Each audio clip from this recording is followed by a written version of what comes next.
मौजूद हैं। यहाँ बने जैन मंदिर काफी प्राचीन हैं, जिनमें से कुछ 2nd सेंचुरी BC के भी बताए जाते हैं।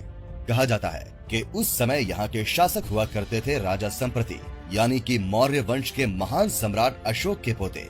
बताया जाता है कि कुछ समय बाद यहाँ ऐसा प्रलय आया कि उनके द्वारा यहाँ किया गया निर्माण कार्य और बसावट पूरी तरह से नष्ट हो गई। उसके बाद लगभग 1500 साल तक ये जगह पूरी तरह से सुनसान पड़ी रही और फिर 15वीं शताब्दी में यहाँ महाराणा कुंभा आए और उनको यहाँ मंदिरों के कुछ अवशेष मिले। उन्हीं अवशेष की मदद से महाराणा कुंभा ने यहाँ के मंदिरों का पुनर्निर्माण करवाया। तो वहाँ उस तरफ में जो सारे मंदिर आप देख रहे हैं वो सभी उसी जमाने के जैन मंदिर हैं। इन सभी मंदिरों को सरकार मेंटेन करती है और इनमें से किसी भी मंदिर में अब कोई प्रतिमा नहीं है। यही वजह है कि इन मंदिरों में अब किसी भी प्रकार की पूजा अर्चना नहीं की जाती है। महाराणा कुंभा एक महान राजपूत योद्धा थे और उन्होंने यहाँ बहुत से हिंदू मंदिरों का निर्माण करवाया था और उनमें से एक है वो सामने दिखने वाला शिव मंदिर। इस मंदिर में तब से लेकर आज तक लगातार पूजा की जाती है और इसके अंदर एक 5 फीट का शिवलिंग भी मौजूद है। आमतौर पर लोग खड़े होकर यहाँ बने शिवलिंग पर जलाभिषेक करते हैं, लेकिन महाराणा कुंभा का कद इतना ऊंचा था कि वो यहाँ बैठकर शिवलिंग पर जलाभिषेक किया करते थे। ये जो पास वाला मंदिर आप देख रहे हैं, ये है गणेश मंदिर। इसके ठीक पीछे में हुआ करती थी यज्ञशाला, जिसको मेवाड़ के देवी देवताओं को प्रसन्न करने के लिए बनाया गया था। इस गणेश मंदिर के बगल में है कृष्ण भगवान के लिए बनाया गया लक्ष्मी नारायण मंदिर। तो चलते चलते मैं आपको बताना चाहूँगा कि इस किले में कुल मिलाकर 9 दरवाजे बनाए गए थे, जिनको पार करने के बाद आप किले के मुख्य परिसर में पहुँच जाएंगे। नहीं रखता है। पहुँचने के लिए राजस्थान के बिहार इलाकों के बीच बसा यह दुर्जय किला साम्राज्यों के उतार चढ़ाव, सभ्यताओं के टकराव और राजवंशों के उत्थान और पतन का गवाह रहा है। जब हम किले के भूल भुलैया वाले गलियारों और ऊंची प्राचीरों से अपना रास्ता बनाते हैं तो हमारा ध्यान एक चमचमाती इमारत की ओर जाता है जो सदियों की धूल से फिनिक्स की तरह उभरती है। वो वेदी मंदिर परिसर 1497 ईस्वी में प्रसिद्ध शासक राणा कुंभा द्वारा निर्मित यह पवित्र स्थान किले के आध्यात्मिक और सांस्कृतिक हृदय के रूप में कार्य करता था। एक ऐसा स्थान जहां पर भक्त देवताओं को श्रद्धांजलि देने और उथल पुथल के समय में सांत्वना पाने के लिए एकत्रित होते थे। मंदिर परिसर के पास पहुंचते ही हमें विस्मय और श्रद्धा की भावना का अनुभव होता है। बारीक नक्काशीदार पत्थरों से निर्मित ऊंची दीवारें समय बीतने की मुख्य गवाह है। उनकी मौसम की मार झेल चुकी सतह पर पिछली पीढ़ियों की यादें अंकित है। जब हम जटिल नक्काशी और अलंकृत अलंकरणों से सुसज्जित भव्य प्रवेश द्वार से गुजरते हैं तो हमें ऐसा लगता है जैसे हम समय के पीछे जा रहे हैं। एक ऐसी दुनिया में जहां मिथक और किंवदंती एक साथ मिलते हैं। वेदी मंदिर परिसर हमारे सामने खिलते हुए कमल की तरह प्रकट होता है। इसकी उत्कृष्ट वास्तुकला और शांत वातावरण आश्चर्य और आकर्षण की भावना को प्रेरित करता है। परिसर में कई अलग अलग संरचनाएं हैं, जिनमें से प्रत्येक डिजाइन और शिल्प कौशल की उत्कृष्ट कृति है। हमारी यात्रा वेदी मंदिर से शुरू होती है, जो एक भव्य इमारत है जो अपने ऊंचे शिखरों और विस्तृत और भागों के साथ परिदृश्य पर हावी है।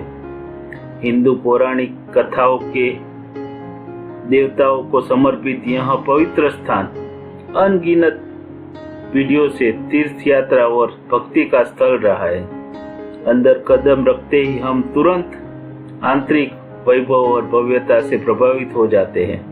यहाँ जटिल नक्काशीदार स्तंभ, खंभे और गुंबददार छतें शानदार सुंदरता और शांति का माहौल बनाती है।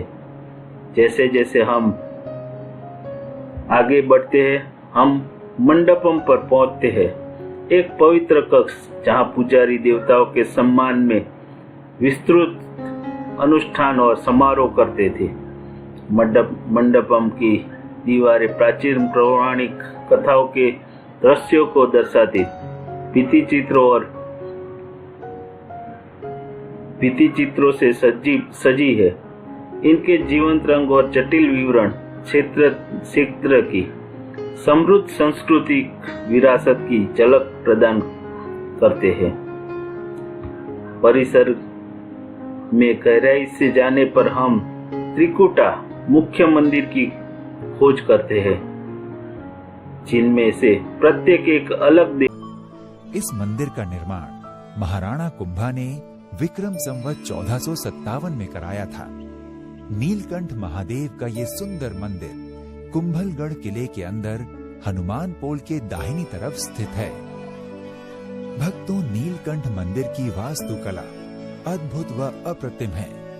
इस 2 मंजिले मंदिर का भवन ऊंचे ऊंचे स्तंभों की नक्काशी और नक्काशीदार स्तंभों वाले बरामदों को देखकर ऐसा लगता है कि बस देखते ही रहें, क्योंकि ऐसे बरामदे वाले मंदिर बहुत ही कम हैं। नीलकंठ मंदिर के भवन में कुल 36 कलात्मक स्तंभ हैं। कहा जाता है कि महाराणा कुंभा स्वयं वास्तुशास्त्र के बड़े जानकार थे। उन्होंने इस मंदिर की वास्तु संरचना अपने निर्देश के अनुसार करवाई थी।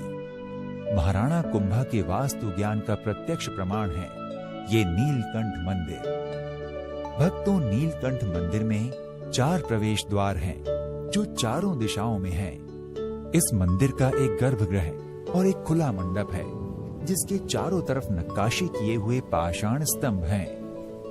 भक्तों, नीलकंठ मंदिर के गर्भगृह की कलात्मकता अद्भुत है।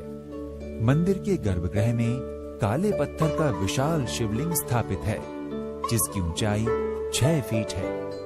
ये शिवलिंग देश के विशालतम शिवलिंगों में गिना जाता है।